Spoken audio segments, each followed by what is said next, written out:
Natural process, also called dry process, is the oldest method used to remove the coffee seed from the coffee cherry, and it's still commonly practiced in many coffee-growing countries, including Ethiopia, where Arabica coffee was first discovered.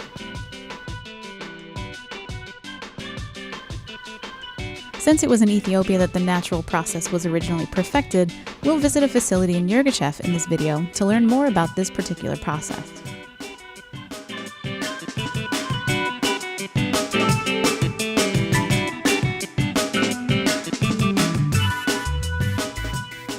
Natural coffees are thought to have a generally fruitier profile than coffees processed in other ways. The flavor can be reminiscent of coffee cherry, blueberry, raspberry, or strawberry. Historically, natural or dry processing had been practiced in climates that are dry, warm, and sunny without much humidity or cloud cover. Today, the technique is being adopted by producers all over the world who are interested in the profile that results from the longer fruit contact to the seed. Now we'll examine the steps of making a natural process coffee. First, as in every other processing method, the coffee cherry is picked ripe, and in Ethiopia it's delivered to what they call a washing station. While they're called washing stations, most of the processing plants produce both washed and natural coffees. The basic difference between these two processes is how much time the coffee seed remains in its coffee fruit. For example, generally speaking, washed is a term used to describe coffee seeds that are removed from their fruit as soon as possible, typically within 8 to 12 hours after being harvested. Natural coffees, on the other hand, are left in their whole fruit for the entire duration of the drying time, which is part of what creates their distinctly different profile. Because the seeds are not removed from the fruit for natural processing, the cherries themselves are incredibly important. Only the ripest, freshest, and most developed fruit will be accepted. At the best washing stations, meticulous sorting will take place during the delivery as well as throughout the drying process.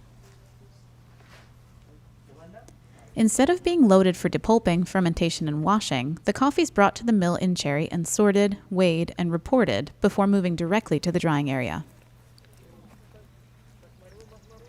In Ethiopia, coffee is often dried on raised beds that are woven or made of mesh in order to allow air to circulate around the fruit.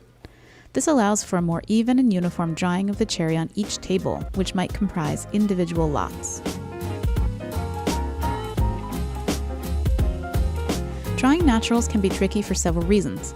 For one thing, the fruit's organic material starts fermenting as soon as the cherries are picked, and that fermentation is accelerated once the fruit is laid out under the hot sun.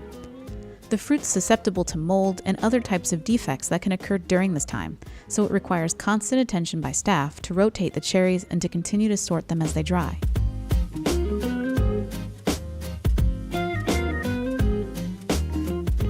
Drying naturals also takes longer than washed or even honey coffees. It can take 3 to 4 weeks for the fruit to dry completely and for the seeds inside to reach the moisture content that's required for export, around 11%.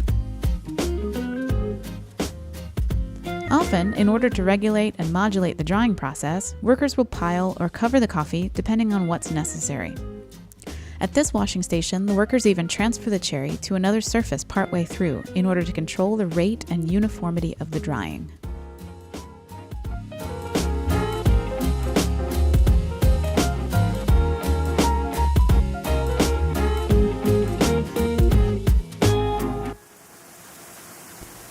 After the fruit's dry, it's transferred to the dry mill, where the coffee and its cherry will be run through a hulling machine, which uses friction to remove the fruit and the parchment layer.